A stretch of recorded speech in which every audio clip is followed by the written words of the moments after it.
Yo, what's up mga kaibigan? Nalina tayo magkwentuhan matapos sa gumawa ng 26 points, 9 rebounds and 9 assists sa panalo ng Gilas Pilipinas laban sa world rank number 6 Latvia. Mukhang hindi nga natuwa ang NBA player Davis Bertans kay Justin Brownlee. Sa post-game interview ay sinabi niya nga na proud nga daw siya sa kanyang bansa. May values nga daw sila at sa 12-man roster ay lahat nga daw sila Latvian at palagi itong ganito hanggat naglalaro siya at igagarantiyan niya ito.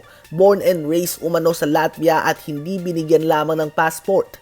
Obviously, isa nga itong patama kay Justin Brownlee o kaya naman sa mga Filipino-American players natin na hindi pinanganak sa ating bansa. Isang bagay na hindi maiintindihan ng mga mayayaman na bansa na kaya lang naman may mga Filipino-Americans o iba pang lahi na nahahalo sa mga Pilipino ay dahil napipilitan tayong lumabas ng bansa para sa ikabubuti ng buhay natin at minsan nga ay sa ibang bansa na din tayo nakakabuo ng pamilya.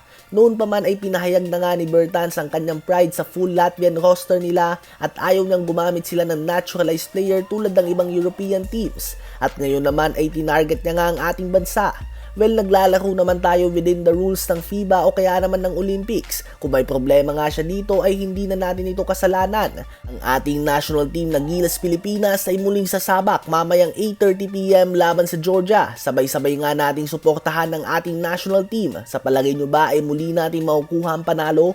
Habang tumungo naman tayo sa balitang free agency sa NBA, si Taurean Prince ay sasama na kay Darvin Ham sa Milwaukee Bucks. Sinasabi nga ng madami na favorite player umano ito ni Darvin Ham sa Lakers noon. Well, muli nga silang magsasama sa Bucks ngayon dahil pumirma na ito ng kontrata dito.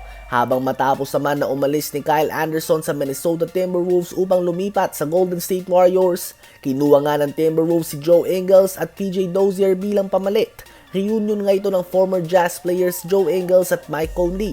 Si Alec Burks naman ay aalis na sa New York Knicks at patungo na ito sa Miami Heat sa isang 1-year contract. Ang former number 2 pick James Wiseman ay mabibigyan pa ng isang pagkakataon sa Indiana Pacers. Binigyan nga siya ng team na ito ng 2 taon na kontrata. Siya nga ang second string center ng team na ito at madalas din malagay sa foul trouble si Miles Turner, so malaking pagkakataon nga ito sa 22-year-old player na makabawi sa kanyang career matapos ang hindi ka nais-nais na simula. Habang Los Angeles Lakers naman ay kinuha ang former head coach ng OKC Thunder at Washington Wizards Scott Brooks at former player at head coach ng Portland Trailblazers Nate McMillan bilang mga assistant coach ni JJ Redick. 2 veteran coach nga ang gagabay kay Redick sa kanyang unang taon bilang head coach sa NBA. Ano ba ang masasabi nyo tungkol dito? I-comment yan sa baba at aking babasahin yan. Huwag kakalimutan na mag-like, mag-subscribe at i-hit ang notification bell for more updates at kwentuhan. Salamat po!